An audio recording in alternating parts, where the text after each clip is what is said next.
OnePlusന്റെ OnePlus 11r എന്ന പുതിയൊരു smart phone ഇപ്പം ഇന്ത്യൻ മാർക്കറ്റിൽ ലോഞ്ച് ചെയ്തിട്ടുണ്ട്.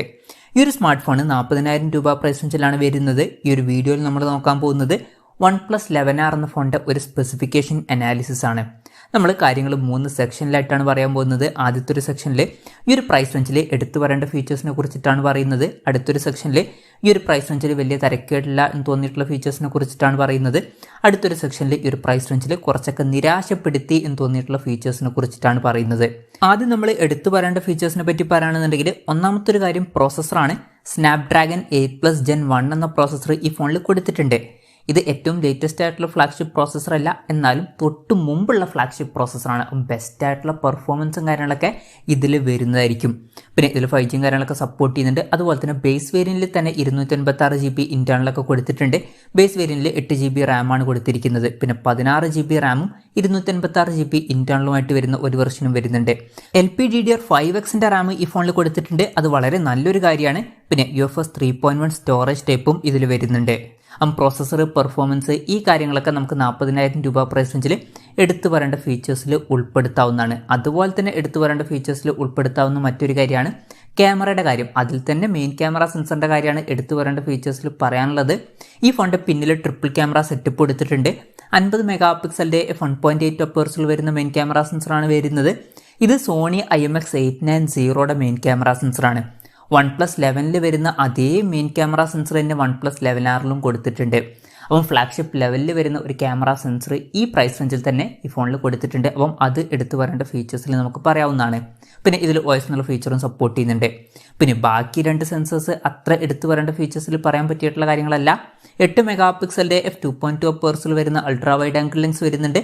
ഇതിൻ്റെ ഫീൽഡ് ഓഫ് വ്യൂ വരുന്നത് 120 ഡിഗ്രിയാണ്. അതുപോലെ തന്നെ മൂന്നാമത് വലിയ യൂസ് ഒന്നുമില്ലാത്ത 2 മെഗാ പിക്സലിൻ്റെ f2.4 അപ്പേഴ്സിൽ വരുന്ന മാക്രോ ലെൻസ് ആണ് വരുന്നത്. പിന്നെ ഫ്രണ്ടിൽ 16 മെഗാ പിക്സലിൽ സെൽഫി ക്യാമറ എടുത്തിട്ടുണ്ട്. അത് നമ്മൾ തിരക്കേടില്ലാത്ത ഫീച്ചേഴ്സിൻ്റെ ലിസ്റ്റിലാണ് പറയുന്നത്. പിന്നെ ഡിസ്പ്ലേ നമുക്ക് എടുത്തു പറയേണ്ട ഫീച്ചേഴ്സിൽ പറയാവുന്നതാണ്. ഇതിൽ 6.74 ഇഞ്ചിൻ്റെ 1.5K ഡിസ്പ്ലേ കൊടുത്തിട്ടുണ്ട്. 1.5K റെസൊല്യൂഷൻ ഇതിൽ വരുന്നുണ്ട്. സാധാരണ ഈ ഒരു പ്രൈസ് റേഞ്ചിലൊക്കെ ഫുൾ HD റെസൊല്യൂഷനും കാര്യങ്ങളൊക്കെയാണ് വരാറ്.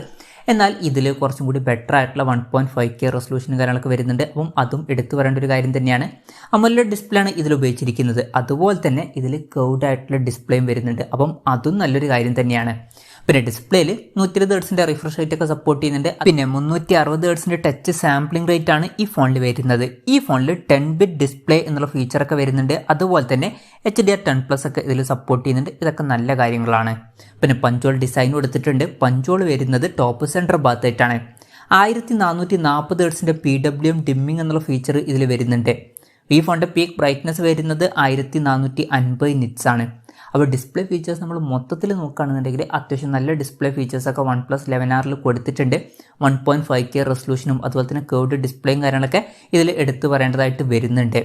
പിന്നെ അലേർട്ട് സ്ലൈഡർ എന്നുള്ള ഫീച്ചർ ഇതിൽ വരുന്നുണ്ട്. 10rൽ അലേർട്ട് സ്ലൈഡർ എടുത്ത് ഒഴിവാക്കിയിട്ടുണ്ടായിരുന്നു. എന്നാൽ 11rലോട്ട് വന്നപ്പം അലേർട്ട് സ്ലൈഡർ തിരിച്ചു വന്നിട്ടുണ്ട്. അപ്പം അത് നല്ലൊരു കാര്യം തന്നെയാണ്. ഇനി ബാക്കി ഫീച്ചേഴ്സൊക്കെ നമുക്ക് വലിയ തിരക്കേടില്ല, നല്ല ഫീച്ചേഴ്സ് എന്ന രീതിയിൽ തന്നെ പറയാവുന്നതാണ്. In display finger print sensor ഇതിൽ കൊടുത്തിട്ടുണ്ട്. വെയിറ്റ് വരുന്നത് ഏകദേശം 204 ഗ്രാമാണ്. തിക്നെസ് വരുന്നത് 8.7 mm ആണ്. പിന്നെ ഫോണിൻ്റെ ബാക്കിൽ ഗ്ലാസ് ബാക്ക് ബോഡിയൊക്കെ കൊടുത്തിട്ടുണ്ട്. അതുപോലെ തന്നെ ഫോണിൻ്റെ ബാക്കിൽ ഗൊറില്ല ഗ്ലാസ് 5ൻ്റെ പ്രൊട്ടക്ഷനൊക്കെ വരുന്നുണ്ട്. ഈ ഫോണിൻ്റെ 2 കളർ വേരിയൻസ് ഇപ്പോൾ ഇന്ത്യൻ മാർക്കറ്റിൽ ലോഞ്ച് ചെയ്തിട്ടുണ്ട്. സോണിക് ബ്ലാക്കും അതുപോലെ തന്നെ ഗലാറ്റിക് സിൽവറും.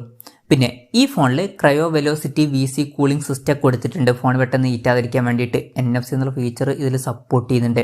പിന്നെ IR ബ്ലാസ്റ്റർ എന്നുള്ള ഫീച്ചർ ഈ ഫോണിൽ കൊടുത്തിട്ടുണ്ട്. സ്റ്റീരിയോ സ്പീക്കേഴ്സ് ഈ ഫോണിൽ വരുന്നുണ്ട്. ഡോൾബി അറ്റ്മോസിൻ്റെ സൗണ്ട് സപ്പോർട്ട് ചെയ്യുന്നുണ്ട്. പിന്നെ 3.5 mm ഓഡിയോ ജാക്കും അതുപോലെ തന്നെ മെമ്മറി കാർഡ് സ്ലോട്ടൊന്നും ഈ ഫോണിൽ കൊടുത്തിട്ടില്ല. Android 13 ബേസ് ആയിട്ടുള്ള OxygenOS സോഫ്റ്റ്വെയർ ആണ് ഈ ഫോണിൽ വരുന്നത്.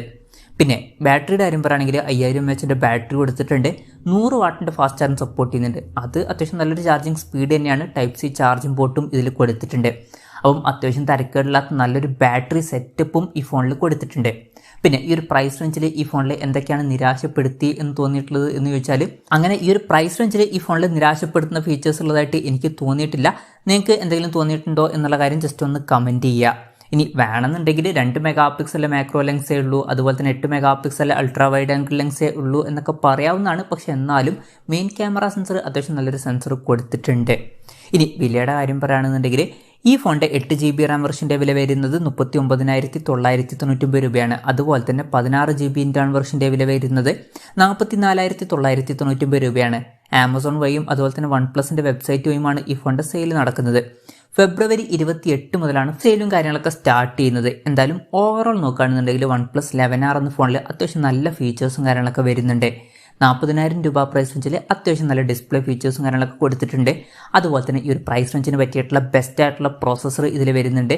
പിന്നെ നല്ലൊരു മെയിൻ ക്യാമറ സെൻസർ കൊടുത്തിട്ടുണ്ട്. അത്യാവശ്യം നല്ലൊരു ബാറ്ററി സെറ്റപ്പും വരുന്നുണ്ട്.